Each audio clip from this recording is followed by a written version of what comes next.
बिस्मिल्लाहिर्रहमानिर्रहीम। नहमदुहु व नसल्ली अला रसूलिहिल करीम, अम्मा बाद।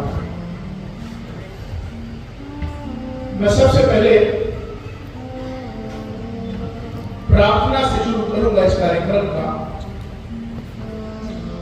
औज़ु बिल्लाहि मिनश शैतानिर रजीम। बिस्मिल्लाहिर रहमानिर रहीम। अल्हम्दुलिल्लाहि रब्बिल आलमीन, अर्रहमानिर रहीम, मालिकि यौमिद्दीन, इय्याका नअबुदु व इय्याका नस्तईन, इहदिनस सिरातल मुस्तकीम, सिरातल लज़ीना अनअमता अलैहिम गैरिल मग़दूबि अलैहिम वलद्दाल्लीन।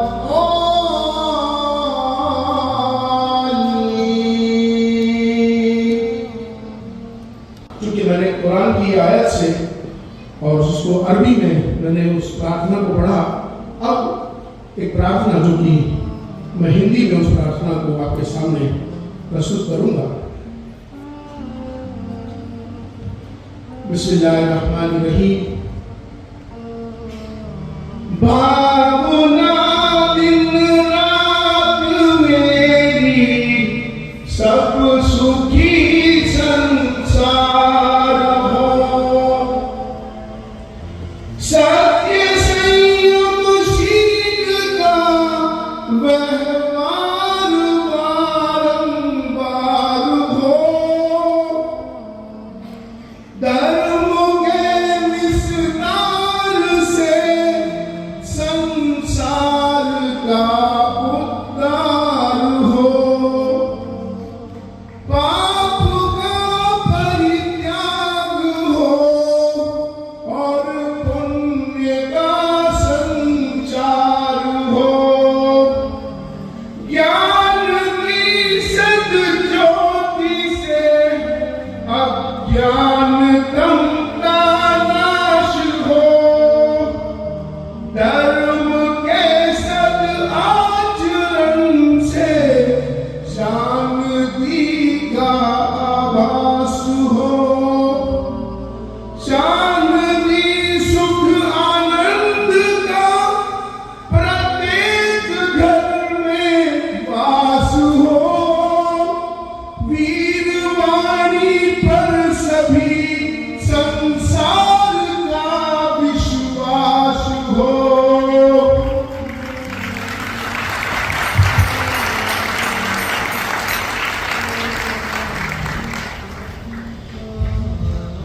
आज के सर्वधर्म सम्मेलन में और 75वां आजादी का अमृत महोत्सव के मौके पर आज औरंगाबाद में मेरे बहुत ही परम आदरणीय भारत गौरव संत आदरणीय पुलक जी महाराज और हमारे उनके साथ बैठे सभी दिगंबर संत और मेरे बिल्कुल बगल में बैठे मेरे परम आदरणीय भाई श्री आचार्य लोकेश मुनि जी महाराज, मेरे भाई आचार्य ब्रह्मचारी योग्य देवेंद्र जी महाराज, मेरे बड़े भाई परम आदरणीय आचार्य सुश्री गोस्वामी जी महाराज, मेरे भाई परमजीत सिंह चंडोक और मेरे सामने जो मेरे भाई बैठे हैं, मेरी बहनें बैठी हैं, जो मेरे सामने मेरे बुजुर्ग बैठे हैं, उन सबको मैं सलाम पेश करता हूं। आपने सबसे पहले कहा अस्सलाम वालेकुम। अभी मेरे जैन संत के लोग यहाँ आए तो सबसे पहले इन्होंने कहा अस्सलाम वालेकुम। हमने कहा वालेकुम अस्सलाम। तो सबसे पहले तो मैं इसका आपको बता दूं कि आपने जो मुझे सलाम किया, इसका जो मायना है कि ईश्वर आपको सलामत रखे। आपने मुझे दुआ दी, अस्सलाम वालेकुम, ईश्वर आपको सलामत रखे, आपने मुझे दुआ दी। मैंने कहा वालेकुम अस्सलाम, ईश्वर आपको भी सलामत रखे, ये मैंने आपको दुआ दी। इन्हीं दुआओं के साथ इस कार्यक्रम की शुरुआत। आज का कार्यक्रम नहीं है मेरी निगाह में। अभी आचार्य श्री जी ने बहुत अच्छी बात कही कि ये कोई कार्यक्रम, ऐसा कार्यक्रम नहीं है, ये इबादत है। हम यहाँ सारे संत एक होकर आज यहाँ से जो पैगाम दे रहे हैं, वो पैगाम क्या पैगाम है? वो एक पैगाम है, शांति का पैगाम है, मोहब्बत का पैगाम है, एक हम सब एक हैं, उसका ये ऐलान है।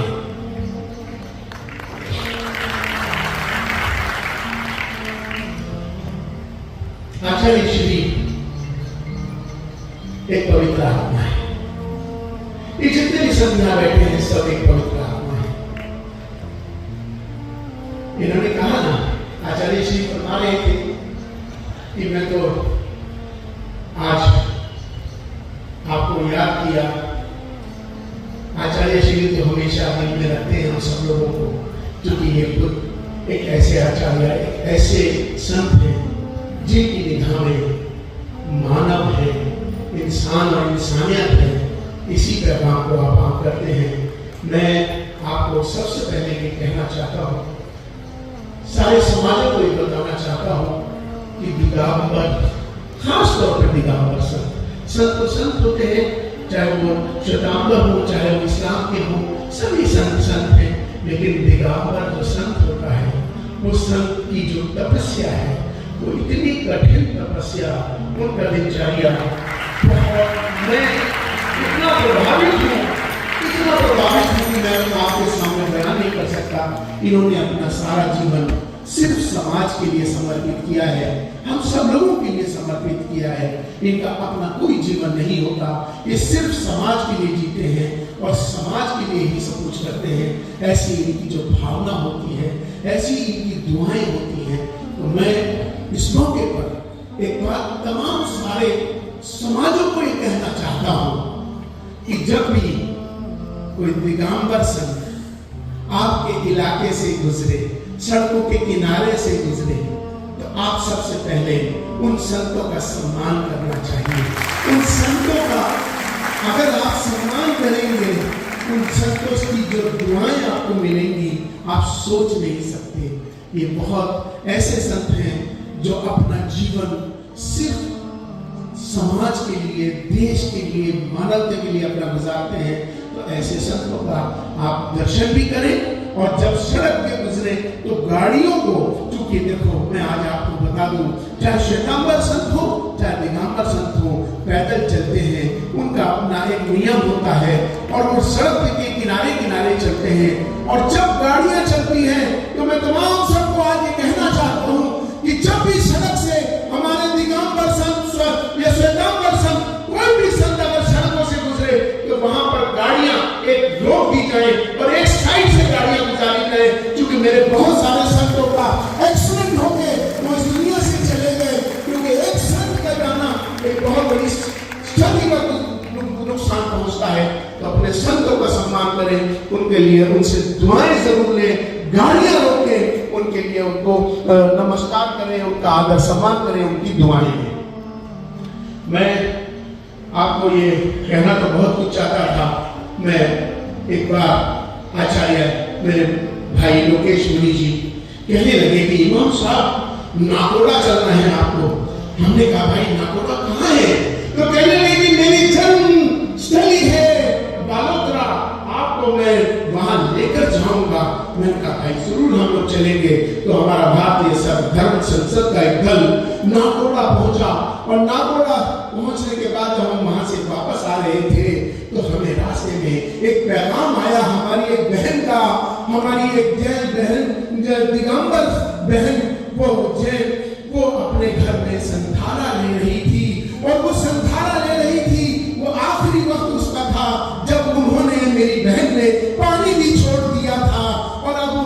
अवस्था में एक हम लोगों को बुलाकर उन्होंने कहा कि मेरे सारे धर्म संत यहाँ से गुजर रहे हैं, तो आचार्य लोकेश मुनि जी के पास ये पैगाम आया। इन्होंने कहा कि हमारी एक बहन संथारा में है, इमाम साहब आपको हम सब जाएंगे। हमने कहा जरूर जाएंगे। तब वहां पर हम पहुंचे, हमारी बहन संथारा उसमें थी, हमने जाकर उनके साथ मिले। आप यकीन माने, उन्होंने जब हम सब लोगों को आंख खोलकर देखा, मुझे लगता है कि उन्होंने बस जो कहा होगा, जो मांगा होगा, वो सीधे ईश्वर के पास पहुंचा होगा, ऐसा मेरा विश्वास है। आज देश के अंदर यही पैगाम देने की जरूरत है। हमारे आचार्य परम आदरणीय पुलक जी महाराज, जिन्होंने हम सबको यहाँ बुलाकर एक सर्व धर्म सम्मेलन, इस इबादत करने का, एक दूसरे को मिलाने का, एक समाज को जोड़ने का जो इन्होंने हमें पैगाम दिया है, आज उसको हमें जन जन तक पहुंचाने की जरूरत है।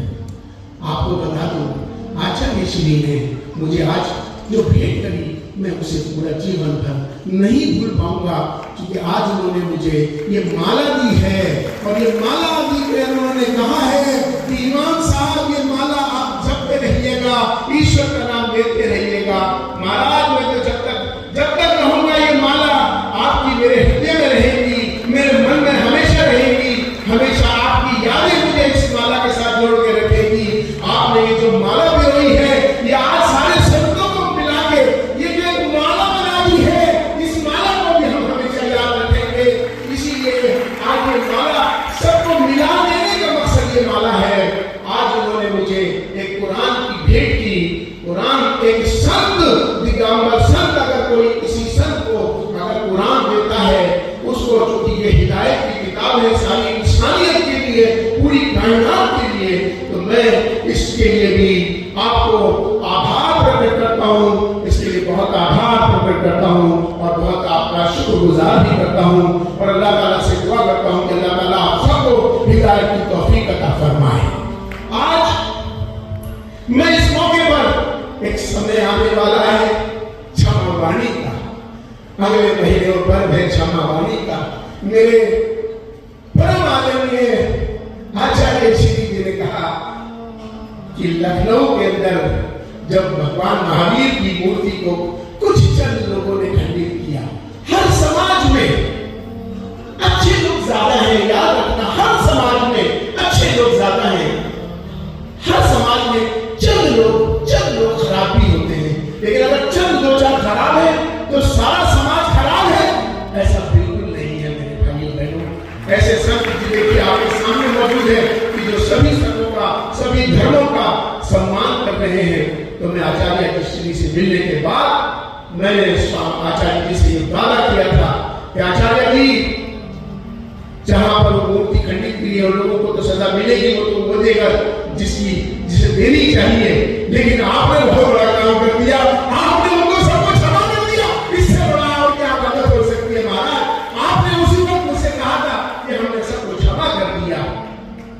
ये क्षमा वाणी का जो पर्व और ये क्षमा करने का जो बड़ा ये इबादत, ये इससे बड़ी क्या चीज हो सकती है कि हम एक दूसरे को माफ करें, एक दूसरे को क्षमा करें, साथ साथ प्रकृति की हर चीज को क्षमा करें। कि भाई अगर किसी को हमसे कोई तकलीफ हो गई हो, किसी से हमको कोई कष्ट पहुंचा हो, किसी को कोई हमसे कोई नफरत है या कुछ भी है, हम सबको माफ करते हैं। तो माफ करना ये बहुत बड़ी इबादत होती है, जो ईश्वर को बहुत ज्यादा पसंद है।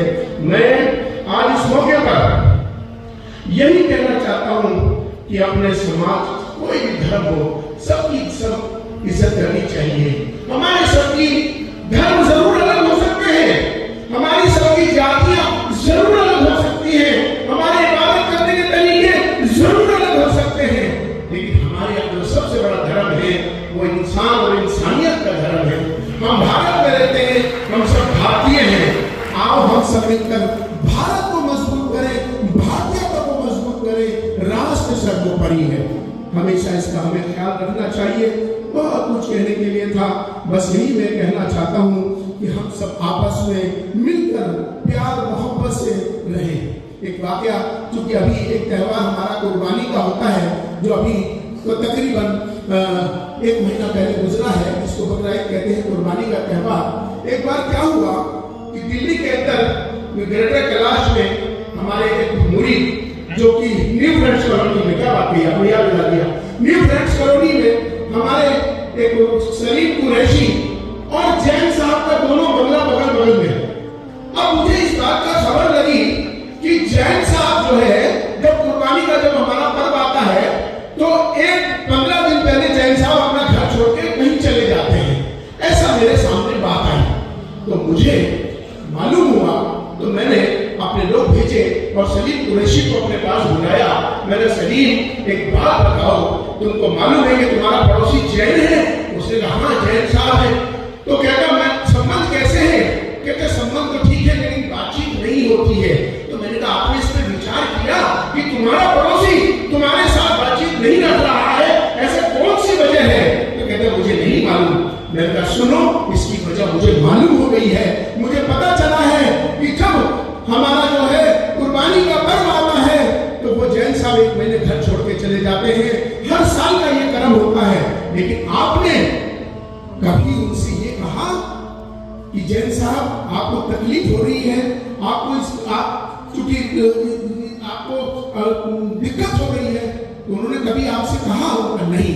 मैंने कहा सुनो, आज से अभी पर्व आने में 1 महीना बाकी है, तुम मेरे कहने से अपने सबसे पहले जैन साहब के घर जाना और जैन साहब के घर जाके ये कहना कि जैन साहब मैं आज से ये त्योहार अपने दूसरी जगह जाके मनाऊंगा, मैं आपको यहां से नहीं जाने दूंगा।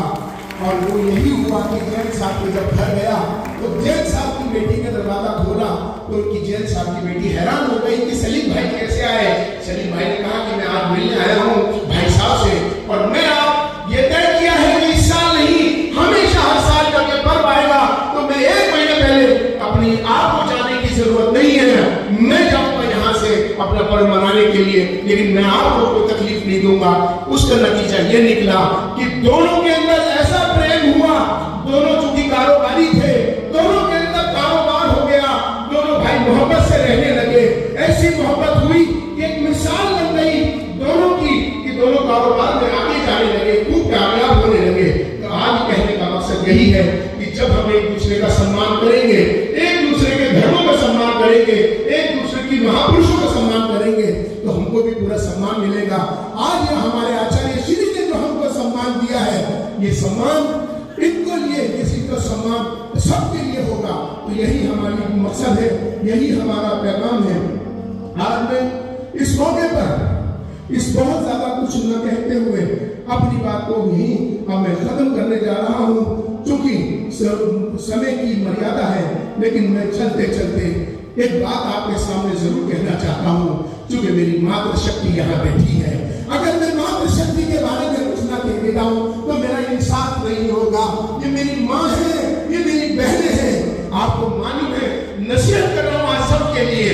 वो नसीहत मेरी यह है कि जब भी, क्योंकि ये मेरी माँ के रूप में, मेरी बहन के रूप में, मेरी पत्नी के रूप में जब ये आती है, इसका सम्मान करना चाहिए। जिस घर में औरत का सम्मान नहीं होगा, याद रखना उसके घर की बरकत चली जाएगी, उसके घर की रहमत चली जाएगी। वो मेरी बहन जब हम पाल पोस कर बड़ी होती है और जब वो दूसरे के घर, जब उसकी निकाह होता है, उसकी शादी होती है, वो पल भर में वो दूसरे की हो जाती है। उस घर में जाती है जिस घर का उसे पता नहीं, उस घर में जाती है जिस घर में उसने कभी सोचा भी नहीं, और उस घर में जाके उस घर की चौकीदार भी बन जाती है, उस घर में जाके मालकिन भी बन जाती है, और उस घर में जाकर सबकी सेवा करती है, और अपने दोस्तों को छोड़ के, अपने माँ बाप को छोड़ के चली जाती है। और जब जाती है, खुद को, अपने आदमी को, अपने पति को पहले खिलाती है, फिर खाती है, फिर पहले सुलाती है, फिर सोती है, सारे घर का सम्मान करती है, सब लोगों का ख्याल रखती है। तो आओ हम सब मिलकर, हमारी भी बहन के रूप में हो, माँ के रूप में हो, किसी भी रूप में हो, इसका सम्मान करना, हमेशा बरकत मिलेगी। इन्हीं शब्दों के साथ अपनी बात को मैं खत्म कर रहा हूँ, आखिरी नसीहत के साथ, क्योंकि मैं इमाम हूँ, चीफ इमाम हूँ। इस नसीहत के साथ कि मैं आपको याद रखना, ये नसीहत है मेरी, इसे भूलना मत। एम्बुलेंस जैसे कि आप देखें, एम्बुलेंस जब जाती है ना, उसकी जो आवाज है वो रोने की आवाज है। कोई दर्द में है, कोई तकलीफ में जा रहा है, तो जैसे ही एम्बुलेंस को आप देखेंगे, सबसे पहले उसे रास्ता देंगे और उसके बाद आप घर में हो, जहां भी बैठे हो, गाड़ी में हो, ईश्वर से आप उसके लिए दुआ करेंगे, हे ईश्वर, हे परमात्मा, हे अल्लाह, जिसमें भी तुम्हारी आस्था हो कि जो भी इसमें मेरी बहन, मेरा भाई इंसान जा रहा है, उसे शिफा कुल्ली अता फरमा, सेहत और तंदुरुस्ती अता फरमा। मैं आपको यकीन से कह रहा हूं, जब हम किसी के लिए निस्वार्थ दुआ मांगते हैं, वो दुआ सीधी अर्श में जाती है ईश्वर के पास। वो दुआ कभी खाली नहीं जा सकती। वो एम्बुलेंस में कौन जा रहा है मुझे नहीं मालूम, लेकिन मैं दुआ कर रहा हूं उसके लिए।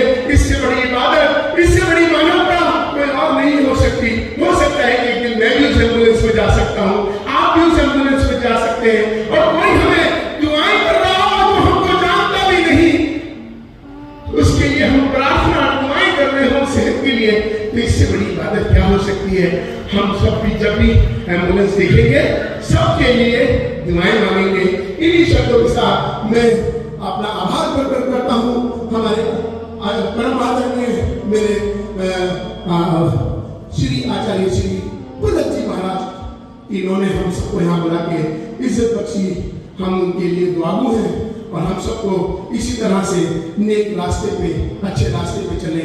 इन्हीं शब्दों के साथ जय हिंद, जय भारत।